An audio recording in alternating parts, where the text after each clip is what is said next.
Assalamualaikum warahmatullahi wabarakatuh. Jumpa lagi bersama saya Igo MDR Channel.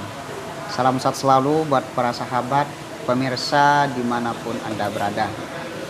Alhamdulillah di konten video kali ini Igo bersama sahabat saya, saudara saya, yaitu Mas Haji Daniel Simanjuntak. Di sini saya akan ngobrol santai, saya akan bincang-bincang, dan di sini juga Mas Daniel akan berbagi pengalaman atau memberikan informasi tentang tidak jauh ya, tentang seputar TKI atau TKW ya. Di situ TKI ilegal khususnya dan TKI ilegal juga ya, Mas Daniel. Jadi Para sahabat yang belum subscribe, di subscribe para sahabat ya. Jangan lupa juga untuk komen, saran, kritikan. Tentunya di sini akan jadikan Ibu motivasi. Tekan tombol loncengnya agar tidak ketinggalan dengan konten video Ibu selanjutnya. Baik, terima kasih para sahabat ya. Kita langsung saja ngobrol di sini bersama Haji Daniel Simanjuntak. Assalamualaikum Mas. Waalaikumsalam warahmatullahi wabarakatuh. Kabarnya Mas Igo. gimana ini kabarnya? Alhamdulillah sehat Mas Igo. Ini suatu kebanggaan besar bagi saya bisa diundang oleh Mas Igo MDR. Terima kasih sebelumnya sama Mas Igo sudah mengundang saya. Dan saya sangat berterima kasih untuk Mas Haji Daniel di sini bersedia masuk ke channelnya Ibu MDR. Baik, Mas Haji Daniel, tentunya Mas Haji Daniel sebelum ada di Arab Saudi ya, di situ Mas Haji Daniel juga mempunyai latar belakang perjuangannya sebelum berada di Arab Saudi. Mungkin bisa diceritakan itu Mas Daniel. Baik, jadi mulai dari saya di Indo ya, pengalaman saya di Indo. Baik. Oke. Jadi sebelum saya pergi ke Arab Saudi itu, saya memang sekolah sambil bekerja Mas Igo. Oh, berarti dari awal itu sudah sekolah sambil bekerja ya? Iya. Jadi kenapa saya datang ke sini itu kan memang kadang-kala orang ada dua faktor. Ada yang pelarian, ada yang karena faktor dari perekonomian kan. Tekanan ekonomi ya. Iya. Jadi kalau saya pribadi kesini ini sebetulnya saya mempunyai permasalahan yang tidak bisa saya jelaskan. Di situ Iya. terlalu privasi gitu ya. Iya, terlalu privasi. Jadi awalnya saya untuk pekerjaan, saya kan bekerja sambil sekolah kan. Saya di sana kuliah di salah satu universitas kedokteran di Ilmu Malang. Saat semester 1 saya mempunyai musibah, permasalahan yang tidak bisa saya jelaskan, sehingga membuat saya terpaksa harus ke sini, Ke Arab Saudi ya, menjadi. Iya. Jadi sejak permasalahan tersebut, jadi sejak saya mempunyai permasalahan tersebut, saya di situ ya ibarat mohon maaf di sana harus saya ceritakan ya. Oke. Saya di situ waktu saya masih semester 1, saya kecelakaan kan. Kecelakaan. Saya nabrak orang, satu-satunya anak wali kota Malang. Anak wali kota. Anak wali kota Malang. Jadi Terus beliau meninggal.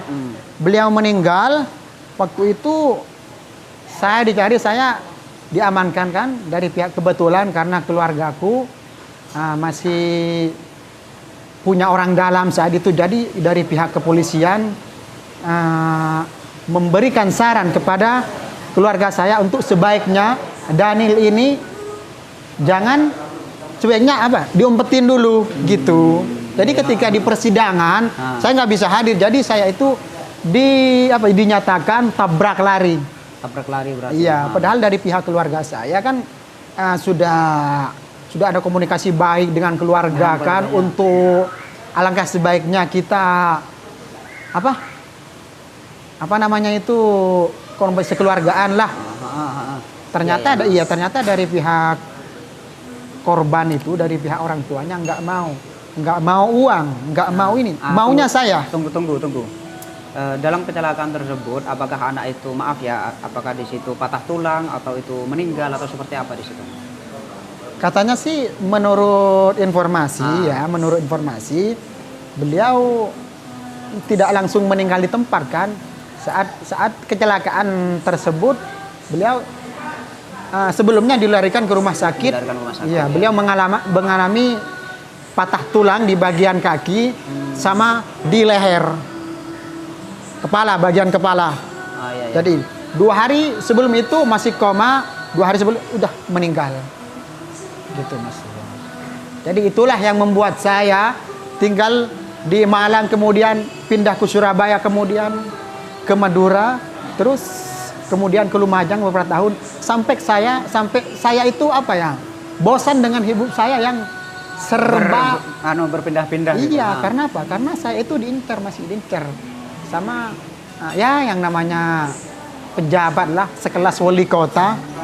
Jadi yang dikhawatirkan sama keluarga saya itu takutnya ya saya nggak mau berprasangka buruk ya, cuman yang ada di pikiran keluarga saya itu takutnya dari pihak sana menyuruh orang misalkan untuk membuat hal-hal yang membahayakan saya. Nah, itu yang dikhawatirkan keluarga saya. Nah, setelah itu justru itu keluarga saya menyuruh saya untuk tinggal di Lumajang, di keluarga saya, kemudian terakhir saya di Banyuwangi. Nah, di Banyuwangi itu saya lihat-lihat zamannya BBM kan, lihat teman saya ngupload foto di Mekah.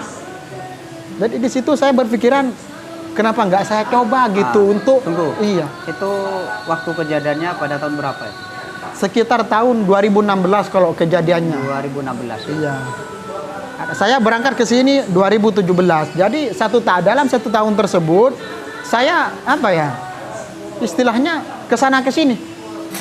Mulai dari Surabaya, Madura, Lumajang, terakhir di Banyuwangi. Di Banyuwangi. Terus untuk permasalahannya sekarang di situ sudah bisa menerima dari pihak keluarga yang meninggal. Nah, dari itu yang saya tunggu-tunggu kan dari dulu sampai saat ini belum ada informasi apapun dari sana. Oh, masih belum ada informasi. Ya bisa saja, bisa jadi saya nanti kalau ke Indonesia itu masih diperpanjang, masih dipermasalahkan lagi, bisa jadi ya enggak gitu. Tapi ya mudah-mudahan kita berdoa untuk yang terbaik lah. Amin ya.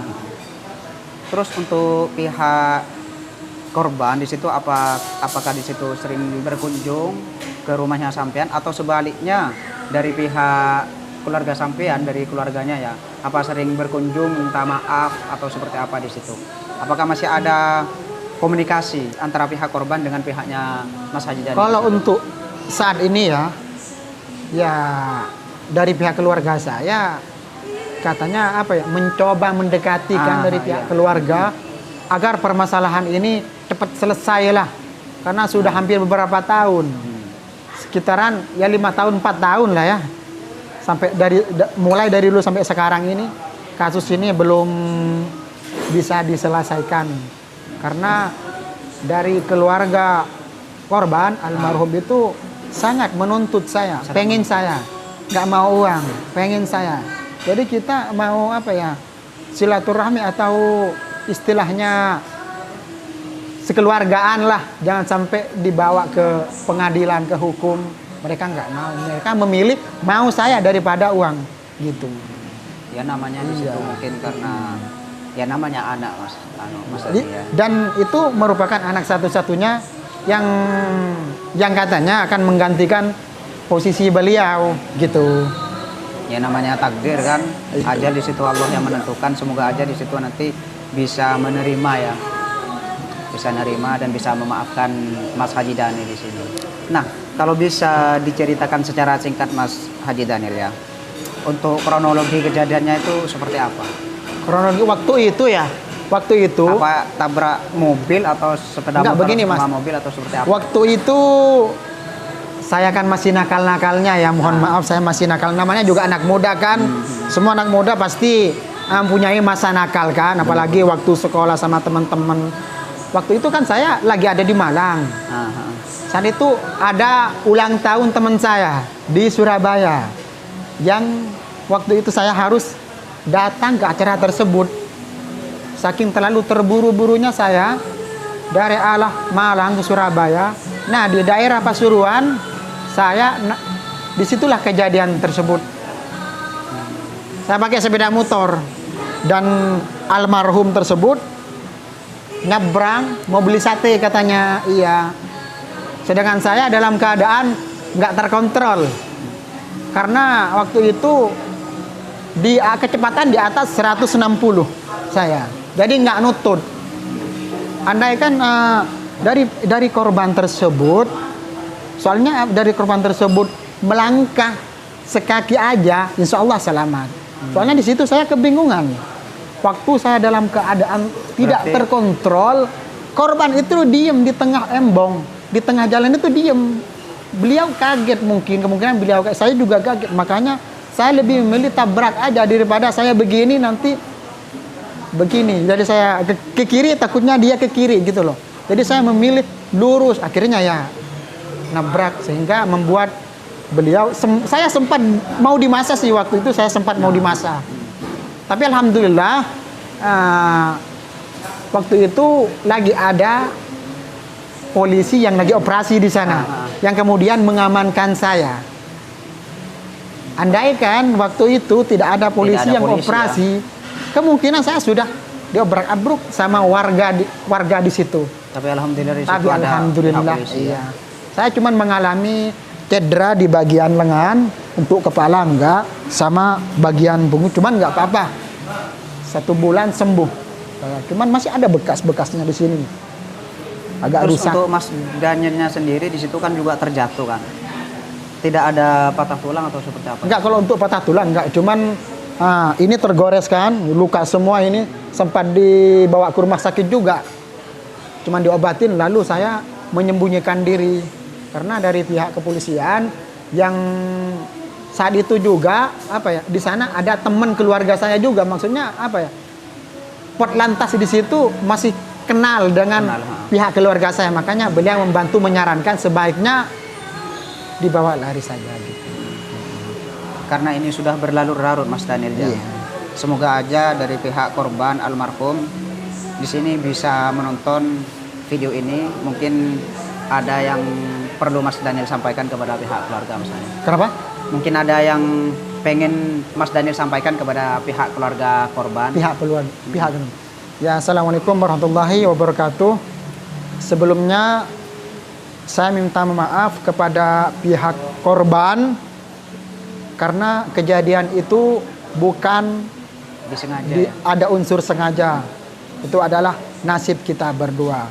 Jadi saya minta maaf sebesar-besarnya. Alangkah baiknya kalau kita jangan memilih jalur hukum yang nggak ada selesai-selesainya. Alangkah baiknya kita memilih kekeluargaan saja. Udah.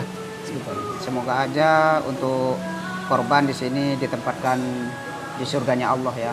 Amin. Baik, ini Mas Daniel. Lanjut cerita Mas Daniel.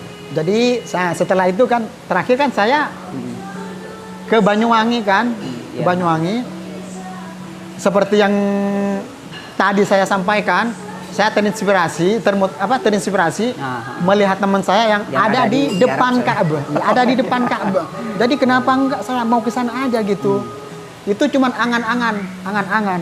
Kemudian ada orang yang menawarkan saya visa. Visa apa itu?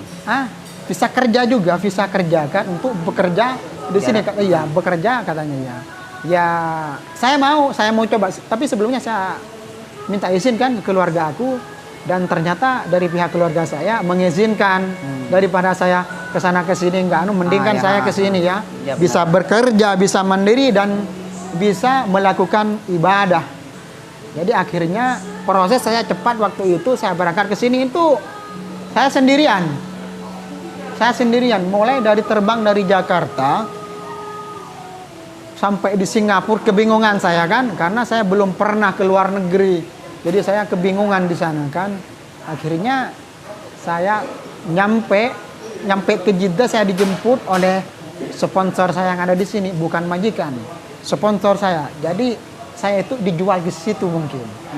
Saya itu dijual lagi. Nah, pertama saya bekerja itu di salah satu mall yang ada di Jeddah, Sharek Sitin. Di situ saya selama 5 bulan menderita, Mas Igo. 5 bulan di situ. Iya, selama 5 bulan itu saya menderita. Di mall kerja apa di situ misalnya? Saya sebagai di mall. Mallnya sepatu, pelayan customer gitu, jualan sepatu gitu. Kalau kerjanya santai, cuman yang membuat saya tidak nyaman itu dari faktor makanan, keadaan. Jadi itu. Terus untuk kerja di situ apa diforsir atau seperti apa di situ misalnya? Kenapa? Diforsir, ada tekanan, tidak kenal waktu atau seperti apa di situ? Kerjaan saya di sana ya bisa dikatakan tidak kenal waktu lah, hampir 24 jam kan. Tapi kalau untuk tempat di situ difasilitasi ya? Semuanya difasilitasi kecuali makan. Makan ya? Iya. Pada saat itu gaji berapa? Saat itu saya masih gaji 2.000. Dari bukan lumayan banyak. Iya lumayan, cuman bagi saya di situ meskipun gaji 2.000 tetap membuat saya tidak nyaman. Karena kenapa? Karena kenyamanan itu tidak bisa dibeli dengan uang. Ya, terus Iya, tidak bisa dibeli dengan uang. Jadi